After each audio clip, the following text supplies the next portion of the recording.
Hi,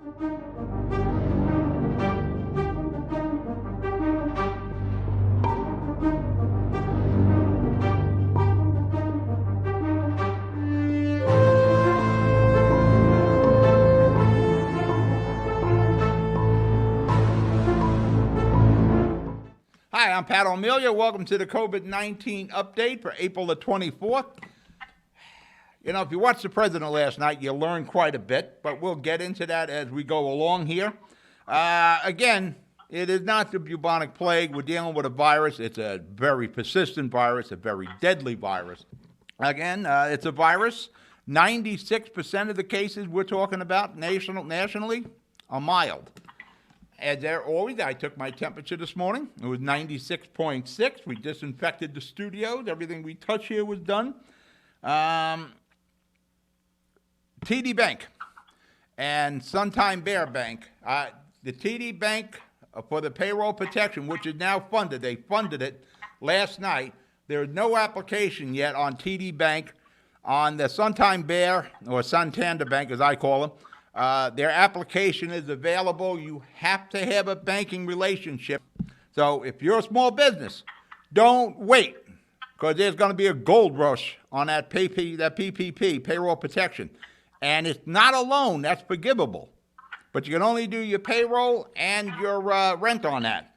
The IRS.org, get payment. Today they notified me they needed my banking information for the direct deposit.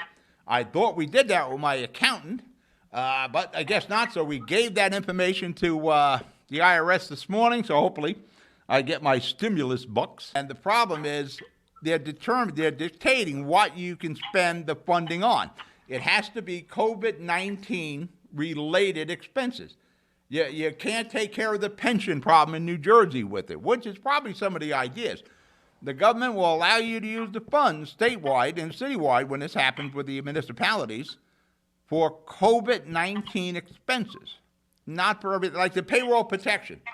I can use that money for payroll and paying the rent.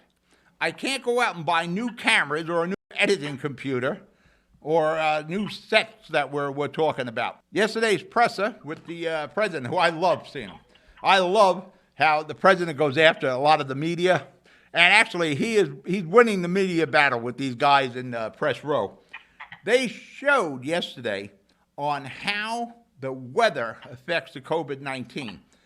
The warmer the weather gets and the hotter the sun gets, you know, when it's 80 degrees, 85 degrees, COVID-19 can't survive when the humidity is like, 60% and the sun's shining and it's 80, 85 degrees. It has a shelf life of about 15 minutes.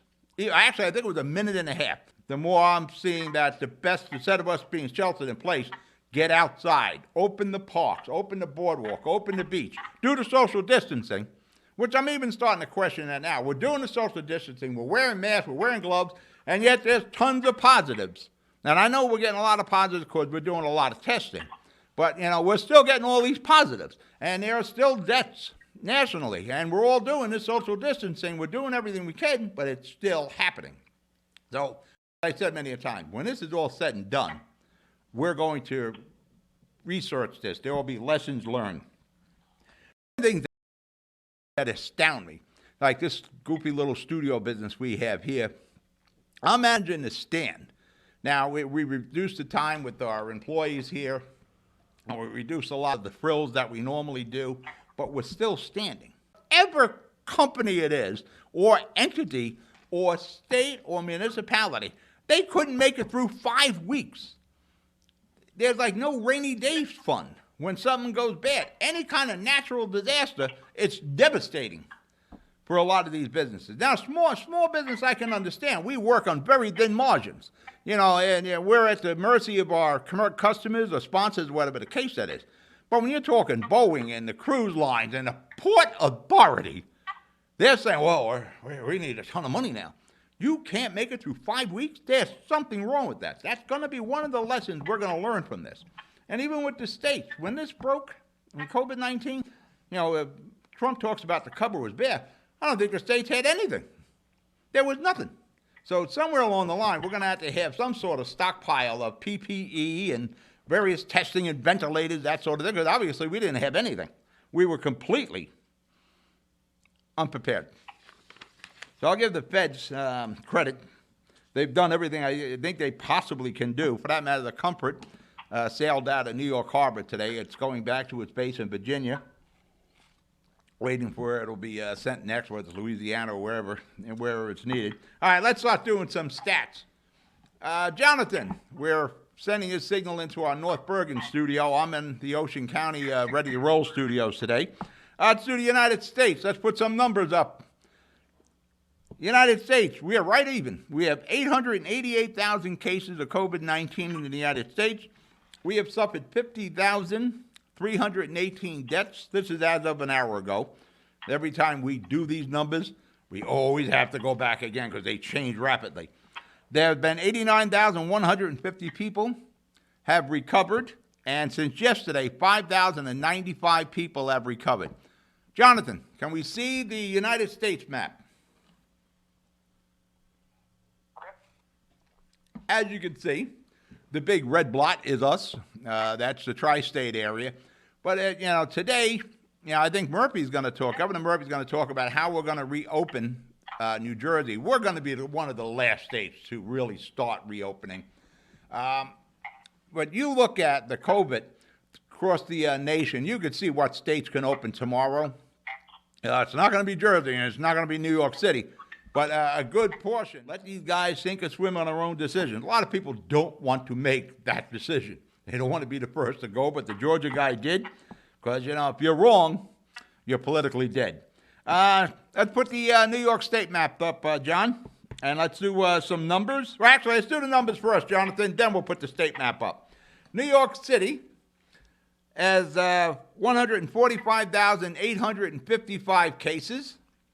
They have suffered 10,889 deaths. The state of New York has suffered 268,551 cases of COVID, and they have suffered 20,861 cases. As you can see, New York City represents more than half the deaths in New York State, and way more than half of all the COVID-19. Let's put the New York State calendar map up now. Tell me when it's up.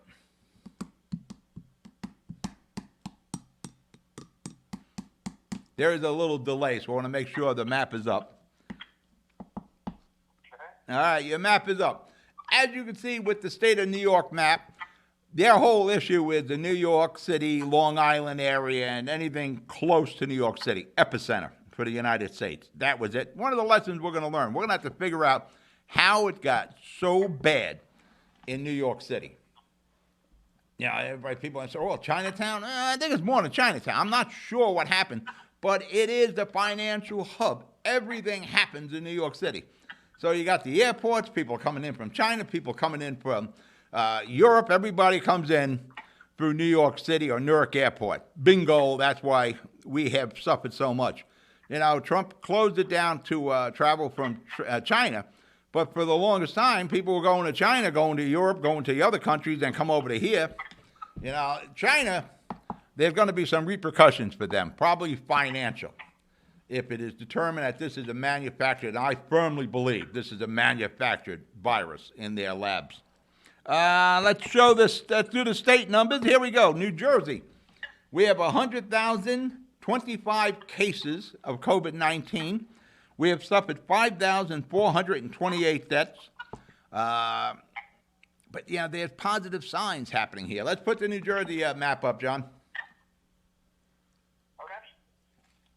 As you can see, COVID is starting to spread. The heavy red is the hot spot. But you have lesser shades of red where you have COVID. Again, anybody close to New York City, any municipality, I should say, that has residents that go to New York City often, they work in New York City, whatever the case, they're a hot spot. Now, Hudson County, we have suffered 12,648 cases of COVID-19. Ocean County, where I'm broadcasting from today, 5,444 cases of COVID-19. Bergen County is leading the state, and it has since day one, basically.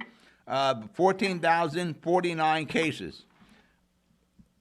New York City, Newark Airport, they're going to be the factors here. And people coming from the PATH trains and New Jersey Transit and the buses and all, that's how it got here to New Jersey. But there are positive signs. Locally, in Jersey City, 80% of the patients in Christ Hospital right now, 80% have COVID, the coronavirus. They've been discharging about 18 patients a day out of Christ Hospital. Positive sign. There are ventilators available. I think right now there were 4 ventilators available at Christ Hospital. Now, the people are in there, again, with available vents. Not everybody's on ventilators, but they were tested positive and they're being treated. Jersey City, my home city, we have 4,340 cases. We have suffered, that's up, by the way, that's up 123 new cases since yesterday.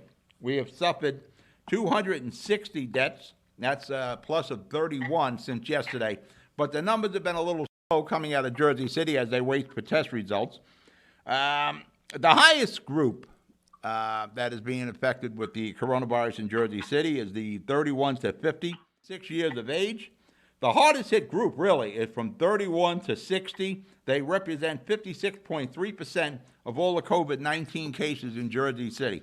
But those numbers are going down. The COVID numbers have been going down in all the graphs. So there are positive signs. Now, like I said, today when Governor Murphy does his press conference, he's going to start talking about reopening. Mayor Fulop, one of the first people to react to the COVID-19 coronavirus, Mayor Fulop, he's talking about how he's planning on reopening Jersey City, but it is going to be slow. Check your municipality's website, your county website, your state website.